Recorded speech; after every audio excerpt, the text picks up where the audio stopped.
All right, you guys, it is official. Welcome, welcome, welcome. Happy Friday, August 11th. This is our week 5. And so I'm just gonna delve right into things.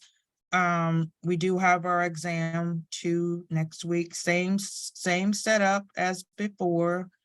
I did the exam 2 review I ended it a few moments ago. So as soon as I get everything situated, I'll send you guys the link. I also have the link from Professor Price exam review that she did yesterday. She sent it late last night. I'm like, I'm already in my fuzzy slippers. So I'll send that out to you. So I have 2 to send you out. And then you should have gotten 1 review. That was done last Saturday. I have 1 more to give you from last night, and then mine, that's 3 exam reviews. And then there's 1 tomorrow with Dr. Lundy at 10 a.m. Eastern. Everything is Eastern. All right, let's just delve into it. I was just saying earlier, please get out your case study. We'll be working in groups like we did before, but there are some concepts I just want to make sure folks get an understanding of.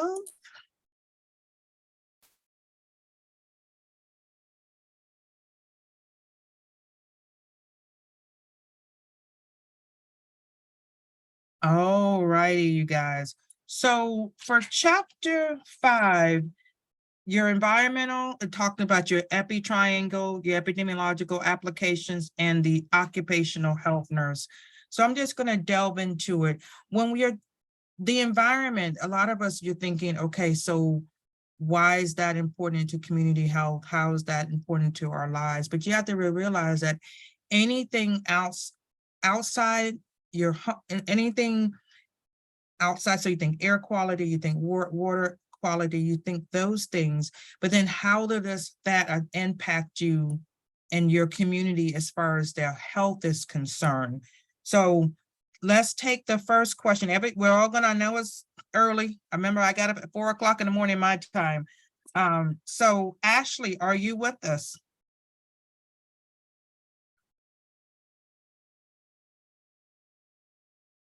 All righty.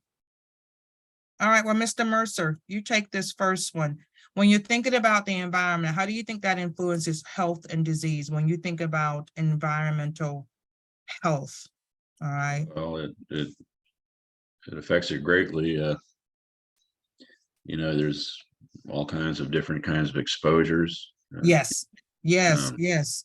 And how can we reduce those exposures? And I know it seems like it's a heavy, I was telling the review class, I'm like, I know this seems like a lot, but you have to remember community health nursing, school health nursing, all of those things that we were talking about, the parish nurse is specialized.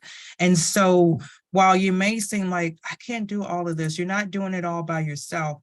So think about when you guys go through, when you go through your chapters, just think about, put that community health nurse hat on. And just for the environmental part, you want to think about, okay, what are these conditions in my house, around my house, in my neighborhood, around my neighborhood, your homes, your schools, where you work, where you play, that could impact my health, from the chemical safety, are you near a plant, air pollution, and that sort of thing. So very good, Mr. Mercer. Excellent, excellent, excellent. And then another thing I want you guys to kind of think about is the skills that are needed by the nurse when she's working in an environmental health. Okay, so she's going to work with communities. I mean, well, of course she's going to communities, but she's going to work with community leaders. She's going to work with different agencies and different groups as well when she's dealing with environmental health. So she needs to have an idea of how to assess for environmental health exposure, assess for risk. And she does that because she has those particular skills. So it's not just a matter of, oh, I think there's this or that or the other. She has to be able to use the nursing process to kind of determine that there's an issue and then work with different groups. And then I just wanted to delve into the occupational health nurse. First of all, all of the, I don't want to say all of them, but if you ever land a job as an occupational health nurse, I know it's not all about the money, but these ladies pull at least 6 figures starting out, okay? We don't have an occupational health nurse, we have an employee health nurse, but these are folks that work in like IBM, Nike, not just exclusive to that, but as far as like large plants and corporations and that sort of thing, because they want the workers to be happy, healthy, safe, making sure that productivity doesn't drop because you have too many people out and they're sick. So she works with the workers or anyone for that particular employer. Healthy, happy, safe employees is what her goal is, okay? She usually she looks up stuff from OSHA as far as standards and what have you. She'll do a lot of education and teaching, that's your primary, okay? But I do want to show you I think it's a 5-minute clip here. Let's see if I can figure out how to do that. That I'd like to show that really kind of delves into what they do, you know, what you may see in their day-to-day job if you ever shadow them. So let me just get to my, hang on a minute. I think I may have, hold on, you guys.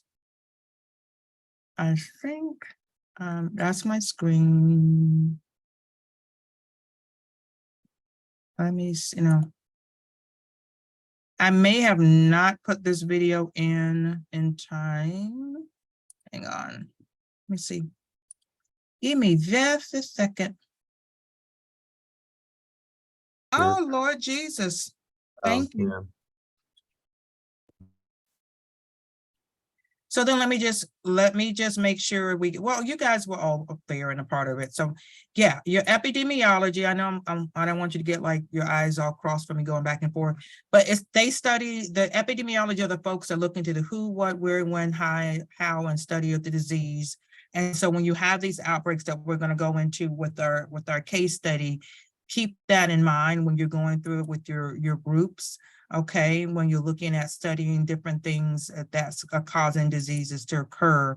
And then again, I wrote in my little note here, page 170 is really important, but just make sure you understand that these guys are like the Inspector Gadget of they're the detective. Get into the really, they're the ones that get into the nitty gritty of why Ebola occurred and what type of symptoms were occurred and how this happened, and they go back to tracking the people that are ill. They're your detectives. What did you eat? Who, when, why, how? Why did some people get sick and not other people get sick? Who, what, who, why? So then you want to know, they're the ones they're the detectives, okay? They're the ones that give us like, okay, all of a sudden people they loss of taste and smell for COVID, and this is what happened and why. And so they're the investigators. So that chapter really kind of delves into it. And then you really want to go in, you want to understand that this whole triangle, the environment, the host, the agent, these things have to be in balance for disease to occur. So if you ever hear people talking about breaking the chain, they're trying to, either tackle it from the environmental standpoint or the host standpoint or the agent or multiple areas so that disease doesn't occur. Think of it as when I mentioned in exam review, like 3 people hold in a triangle and you're trying to break them apart.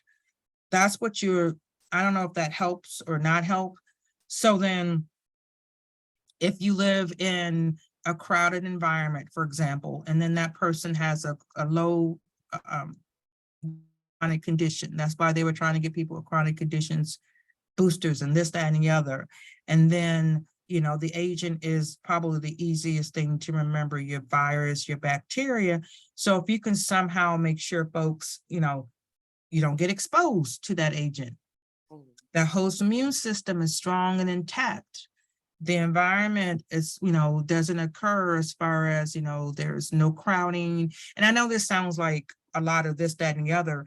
Maybe you can't, you know, you work in a jail where it's crowded conditions are concerned. So you may want to make, you know, make sure people, I don't know, wash their hands, wear a mask, do all these things so that you can reduce their risk of having a disease. So that triangle is all that epi triangle is. Epidemiologists love this triangle. They realize that these three elements, the agent and the host and the environment, together causes disease to occur and to spread. So all public health, community health wants to do is disrupt this triangle all day, every day. So I have friends that still never got COVID, and we work in the same place and all of that and what have you. So make sure when you look at, make sure you really get this. I think it's, I wrote in my note, the figure on 10, I think 10.1, just make sure you really, for the exam, you really understand like what it means. And so again, your agent can be a bacteria. And then your host is somebody that's living, you know, you think of yourself, you can think of your dog. I don't know, don't think of your dog, but bird flu, I mean, I don't know. So the agent is the living thing, all right, that can be capable of being affected. So that is not your grass growing outside. That can never be a host. And then your environment. So that's, a lot of people get tripped up with that, but we talked about the environment. So that's anything internal or external, okay, to you being the host. So it's easy to think of like the air, the water, what have you. Those are things that can influence the host, okay? And so again, if you can disrupt this triangle, nobody gets sick. That's the perfect world.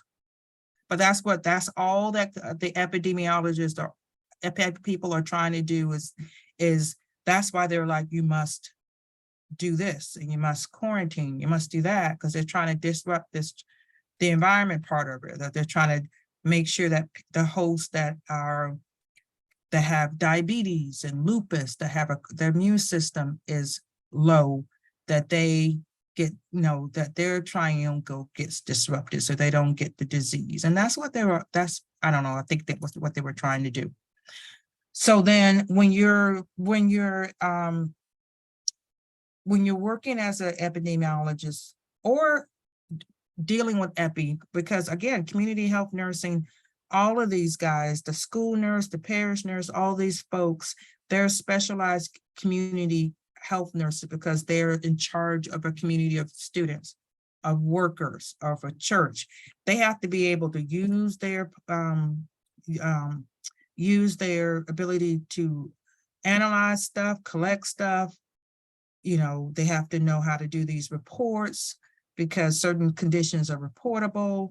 So all of that is as part of their, it seems like a lot, but again, that's why I specialize in these guys make six figures, is because they have the training to do this. So they have to be able to identify stuff. They have to be able to report it. They have to make sure folks get treated.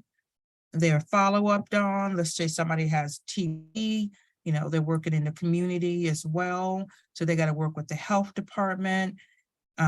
Even school nurses, they're collecting data, they're writing down incidents, writing up incident reports, who's ill. Again, you know, my daughter with the COVID, and she was in high school, and Monday, the school nurse called me. I'm like, okay, you know, she was exposed. I'm like, okay, thank you. She's got her vaccine. Thank you. Then I got a call I think that Thursday. And I said, oh, you probably don't remember. You called me. Oh, no, but Isabel was exposed again. And I'm like, you need to get better friends. I'm just kidding. I'm like, I can keep getting calls. You know, she's like, Mom, I can't help it. I'm social, but don't be so social right now. Can you just not do that? All right, you guys. So I just wanted to kind of just delve in and just make sure you guys have a good understanding of of those particular things. They're important. And so let me just make sure. Oh yeah, don't forget to record. Thank you, LaShawn. I'm just looking at that. I am recording now, right? Yes. Get to talking and things happen. All right, you guys. So we have 19 people today. All right. So just make sure that I'm going to put you guys in groups. I know it's early. It's earlier here. So please get out your case study, your outbreak. I'm gonna put you guys in groups for good 20.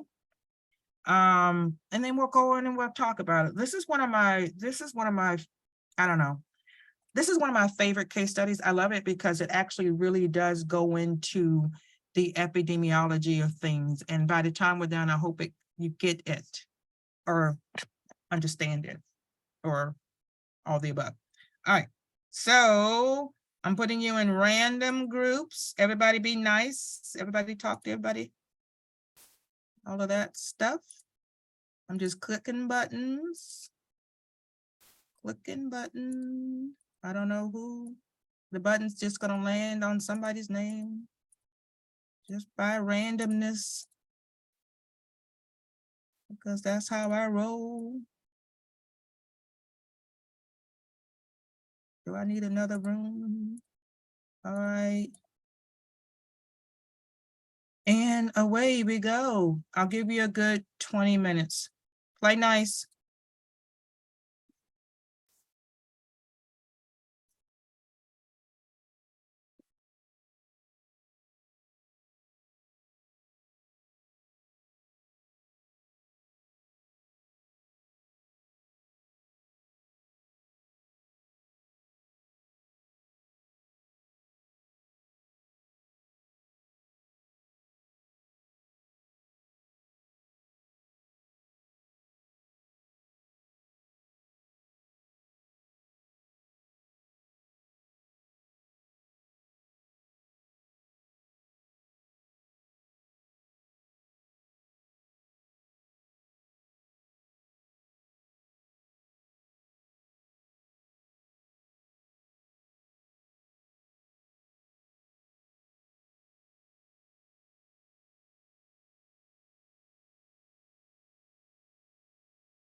So today I'd like to talk to you about the epidemiological triangle.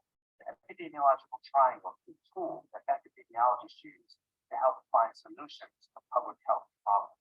So first, let's talk about what an epidemiologist does. An epidemiologist studies disease and public health issues and tries to come up with solutions on how to fix them. The epidemiological triangle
Welcome back, welcome back.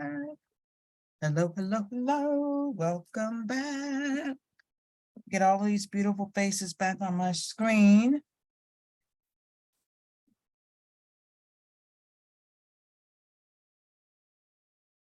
Okay, everyone, I'm going to read the scenario and then I'm going to hear from folks that I have not heard from. So I'm going to call your name, even though you work together in groups. I need to hear from individual people, excluding Mr. Mercer and Miss Henley. So everybody needs to talk to me today. All right, and so where we go. You are a nurse at a summer camp for adolescents, observed in excessive number of people at the camp seeking help for diarrhea and or vomiting a week in late June. Fun. Normally, 2 or 3 campers per week would report to the health office with these symptoms. However, 23 campers and staff sought help in a 2-day span.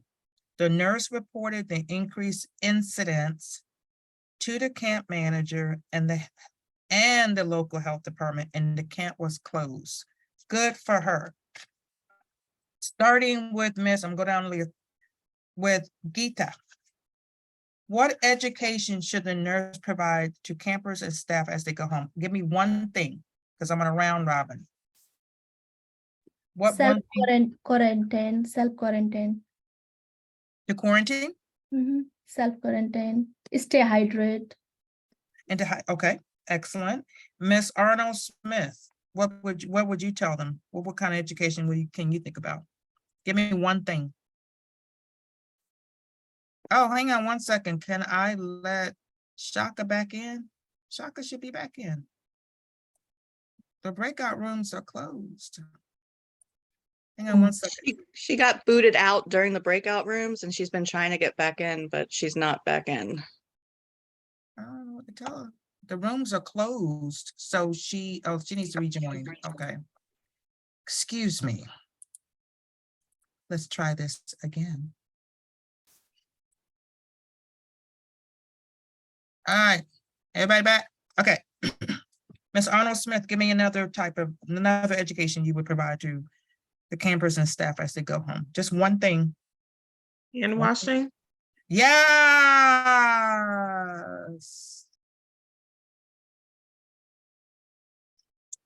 Ms. Bhutan, are you with me?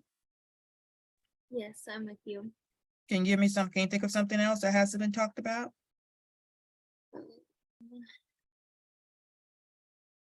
Don't hurt yourself. I think like, because it's like cross-contamination, so I'm just trying to think of like, You're like right. Go you have ahead. to like keep isolated and like just to get some medication to help the vomiting and the diarrhea. Excellent. So let me give you, I'm gonna stop torturing you, because we have some more questions here. So their answer is you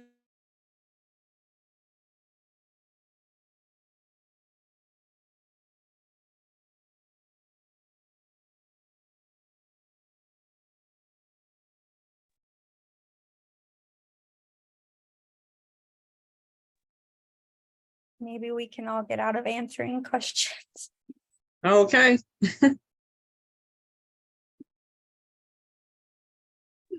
So she's frozen for everyone else. Yeah, Yeah. she's frozen. Okay. Yeah. All right. Yeah.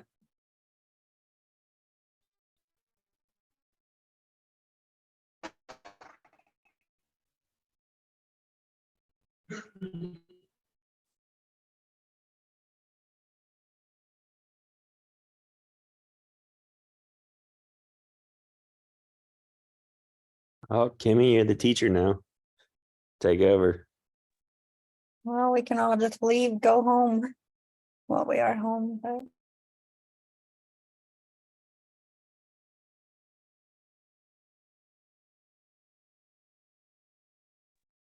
Just go back to sleep. Yeah, how much more comfortable could you get? You're in your bed, Kimmy.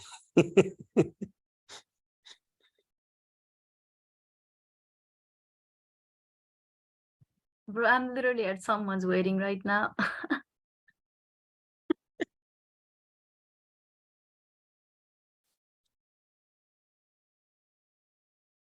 I can see you now, Professor, but we can't hear You're you. muted, Yeah. so we can't hear you. Okay. I lost internet. I apologize. It happens. All right. Where were we?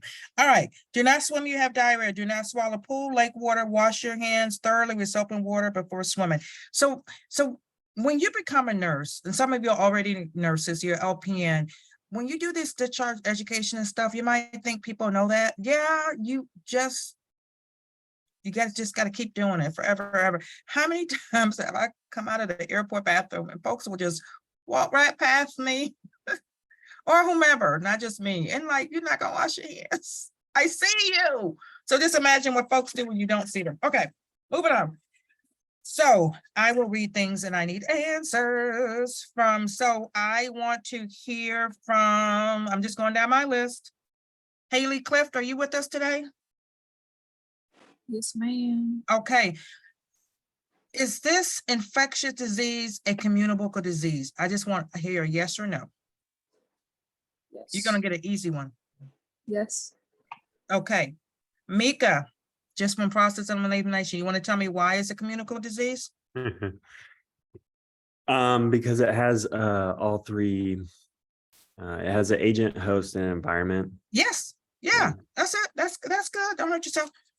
So for an infectious disease to be communicable or contagious, whatever word helps you out. Don't, Ruby, you got your hand over your head like you're praying or your head hurt. Epi can be, I'm telling you, if you're into numbers and stuff, like when I did my master's in public health, we had to study epi, biostat, environmental health, health promotion, disease prevention. I did the health promotion, disease prevention track. Epi just made my head hurt. But if you're a numbers person and you like balancing your checkbook to the absolute cent, then epi is your jam. And if not, your head gonna hurt this particular chapter, but we all have to do it. Anyway, so for an infectious disease to be communicable or contagious, there must be a, you must have the infected person, a means of transmission, and a portal. Well, we didn't talk about a portal of entry, but you have to have a susceptible host. You have to have, that's your epi triangle. So exactly what you said is absolutely correct. Now moving down to Katie Eden. I'm literally just going down my list. Are all the campers and staff at the camp susceptible host? Yes. No. Yes. I would say yes, because a lot of them got it. Mm-hmm. Now we get into a little bit about Tenny. Give me something that would make them susceptible. Just think about, you can think about, yeah, what would make somebody susceptible? Don't make it complicated. It's right in front of you, I promise you. You know what? I really delved into this. I delved into everything, but when I did the exam review, when you guys see it, there's a slide. I'm visual. There's a slide that really kind of like took the host, the agent, the host, the environment, and gave you like examples. I'm a visual person. So Tenny, you wanna tackle this? Why were they, just give me something that would make them at risk. Is it like what they like, probably like the water that they drank? Would that Yeah. be one? Yes, Okay. that would definitely be one. So just again, when you guys, it could be, you could be susceptible through your age. Let's say, remember, like we were trying to get everybody that was an I want to say elder. I work with elders, but with the whole COVID stuff, it's like make sure the people 65 and older, make sure people that have chronic this and that and the other, your immune status, that could put them at risk. What they were exposed, the water for them. They also mentioned like genetic risk factors. There's a lot of different things that can put you at risk. So if you're working with vulnerable populations, then you just want to keep that in mind. But yeah, the short answer is yes. So I'm not going to read this whole big old paragraph. Y'all have it in front of you. So this is a pure epi, and I get it, and I'm going to help you with it. Ms. Huff, you're the next person that's up. We're going to go through this together. Well, you got the sleepy eye? And you got the epi question. Sorry. Okay. Do you want to? So this is all math. It's okay. We got this. I'm gonna help you out a little bit. So the incidents are new cases. So they have new cases. Prevalence are existing cases. So I have new cases of these folks, and they got a whole bunch of numbers. And you got to figure out what you're going to do with this number. And I know it's not in your chapter, but I'm going to just going to push you guys a little bit here.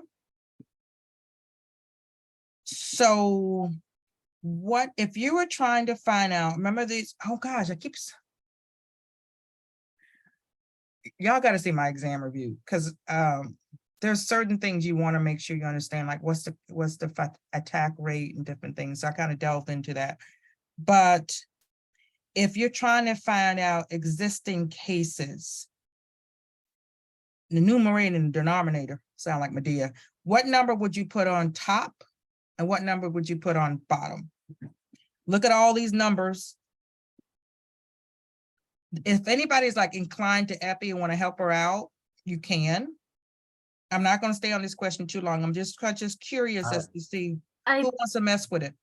I think it's population time frame.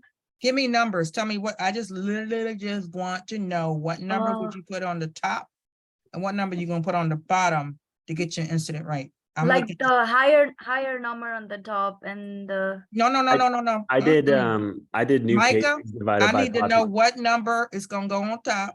Yeah, so I put 141 for new cases and like 210 on the bottom. Dang it. Wrong way so- now. 141 is the and top number. 277 on the bottom. 277. That's very good. That's very good for the fact that we didn't cover it at all. See, And I so- wasn't sure if I should put 277 or 210 because they questionnaire 210, but I guess you would put 277 because there was that many people. Yes. Okay. That's not my fault. You only reached 210. That's a personal problem. You're basically just figuring out a percentage, right? Yes. And you want to look at that PowerPoint. You want to look at my exam review. That's all I'm gonna say. I can't take the test for you, but it's very good. So yes, so that, and then the day is 0.51 and 51%. All right, so moving on. And so I'm gonna answer the next one because it's just everybody has reportable diseases. E. coli is reportable in all 50 states unless I'm wrong, and then I've been wrong once in my life. I'm just kidding. So yes, the answer is yes, it is a reportable disease. That's why you hear about E. coli outbreak, this, that, and the other, and that sort of thing. So I answer that one for you. So the next one, I am going to go down my list. I still haven't heard from, I need to hear from Jones. Is Sean here today? Yeah, I'm right here. Here you are. Hey, hey, Sean. Okay, so did the occurrence of E. coli at the camp meet the definition of an outbreak? Yes or no? Yeah, I did. Okay, you can use easy one. Labrie, why? Jessica. Because the number of sick individuals was above the norm. Yes. She gave it to you in the beginning. So you only have 2. That's a lot of running into the nurse office, all that stuff, dripping. So yes, a disease outbreak is the occurrence of cases of disease in excess of what would normally be expected in the divine community. That's why you have, like, they tell you there's flu outbreaks and this, that, and the other, because they may expect 10 and then you get 200 and all this kind of stuff. So this is all what epidemiologists do. They tell us stuff. So then I want to go to Shaka. Is Shaka here? What is, I don't see. Yes, sir. It's horrible. Shaka. I'll probably jump in and out. Yes. Okay, all right. So then, hang on a second. I'm gonna read it. 2 wells provided the camp with water. The septic tank, which held the camp's sewage, was full and had not been properly maintained. I'm just reading some more stuff. It was believed that the large number of camp attendees overburdened the septic system and created a heavy demand for well water. This allowed the septic system effluent to contaminate the water that replenished the wells. It was determined that the camp's water system should be regulated as a public water system. They got in trouble. The camp installed a new septic system following a professional site evaluation. In the future, the camp's water system will be subject to periodic EPA, now they're on the man's hit list, testing guidelines and subsequent evaluations. So therefore, let's move into number 7. Because let me just ask you, what role would a public community health nurse assume following report of a community disease outbreak? I know it's a big question. Just give me something, and because I'm gonna move down the line. I said, data collection. Yes, yes, absolutely. Odari. Anisha. Yes. Oh, for the same one? I want to hear from different people on the same one because it's the last one. I said like sudden increase of sickness. Yeah, definitely. You want to monitor and surveillance. Yeah. And then Miss Paul, is Paul here? Looking at y'all, trying to read and write and chew gum at the same time. No, Miss Paul, Mr. Ramirez, Adriana.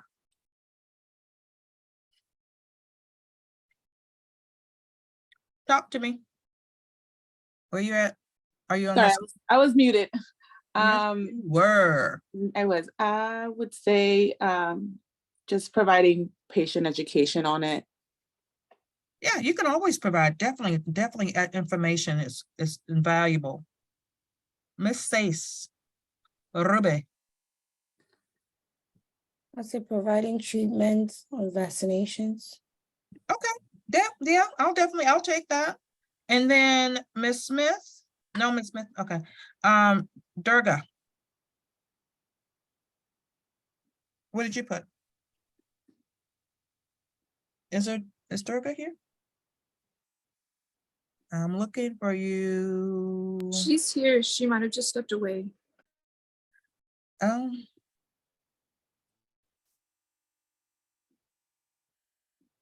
right, Miss Wilson. And then Miss Wright. What did you guys put? I said participate in disease outbreak investigations. Very good, very good. Miss Wright. We put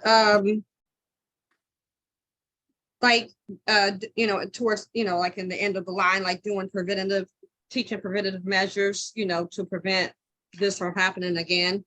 Yes. Like teaching hand washing, correct measures to take, when you're in an environment, such as this, to prevent, an outbreak from occurring. Yes. You want to always stay ahead. Miss Durga, I called on you. You were not there. What did you give me your response for number 7? It's okay. I just want to hear from everybody today. I put like education on like how we can prevent the issue that's going on. Basically just education. So work as a former public health nurse, we try to be as proactive as possible and anticipate stuff. And that's honestly a good, I don't know, that's for my nurses out there, that's a good role. That's a good thing to think about. Like you want to always stay ahead of, if you know somebody if you have a patient, let's just say that's knee replacement, they're going to be on their pain medicine. It's been 3.5 hours. You just need, that's not the time to take your lunch break. You want to be proactive and try to stay ahead of nursing, of public health, of everything in that. So you can kind of anticipate the needs of the community. So their long-winded answer is So discuss with your preceptor. So I took this actual case study that they use to train public health nurses. What role might a public health nurse assume following a report of communicable disease outbreak? So then she's at this, let's just say this, she's helping to investigate, or she's involved in this camp, okay? And so they sent everybody home, you know, they gave education. So the answer isn't their answer. Again, put on your community health, public health now. In situations such as these, it often won't take long before the phone starts to ring. The general public will call to assess their own risk. So you have fear and outbreak, you know, people collecting toilet paper, stockpiling meat, just gluttonous, fear.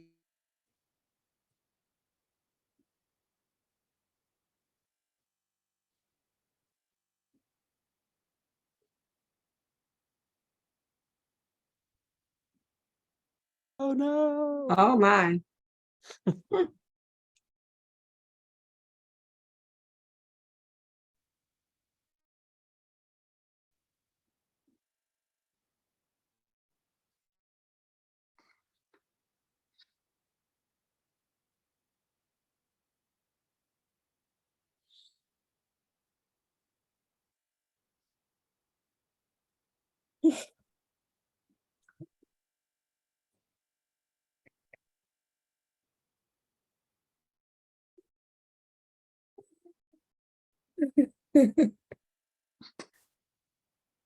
Is she in Florida?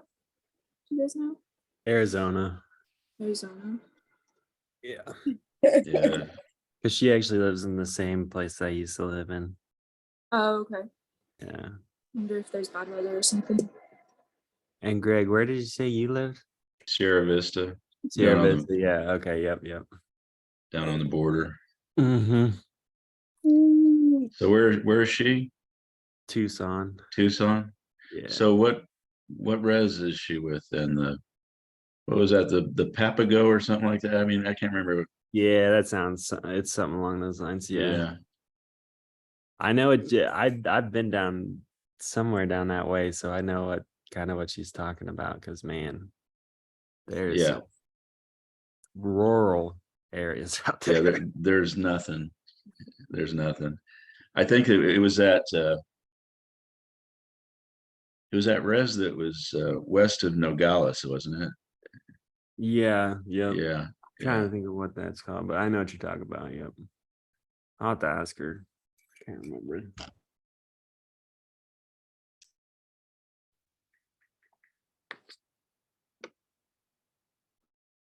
Time is this class over? 10:50. Hey, you guys, I'm sorry, can you hear me? Hey. Okay. Yeah. I don't know what's going on, so I extremely apologize. We are having a lot of rain. I apologize again. This has never happened in the years I've taught. I'm serious, like this keep interruption, but we are experiencing monsoon season. I'm gonna let y'all go. Please, I'll send you out the information. I had something else I wanted to show you, but enjoy the rest of your day. I will stay on if anyone wants to ask me any burning questions. Thank you for being patient. I will make sure this glitch does not happen next week. Well, it won't affect you, it'll affect me, but I'll just probably go into work and do it. Anyway, thank you so much. I will leave you be. You're free to hang up on me. Have a blessed rest of your day and weekend. I'm gonna just stay here in case somebody wants to talk to me. Thank Bye. you. Thank you guys for being patient. Mhm. Because y'all have issues too. Oh, I did want to ask, what reservation did you? Donna Otham, not the Pasqua. Well, nothing wrong with the Pasqua. But Indian Herself is so out in Sells, Arizona, Idaho, all the way. Yeah. Okay. Yep, yeah, you remember, don't you? Yeah. Oh man, that was like I went to. I forget what reservation I went to, but that was like when they talk about rural. That's Was me. rural. That's where I work. Because the Pasquas are off of they're off of Valencia, so they're in town. They use El Rio, but that's the tribe where I work from. So not only, I mean, not being cute, not only do I get rural, they're vulnerable because they're rural, they're vulnerable because they're indigenous, they're vulnerable because they drink and alcohol. So that's the thing. Why were you out in there, Tucson? My You wife know was what? Let doing. me.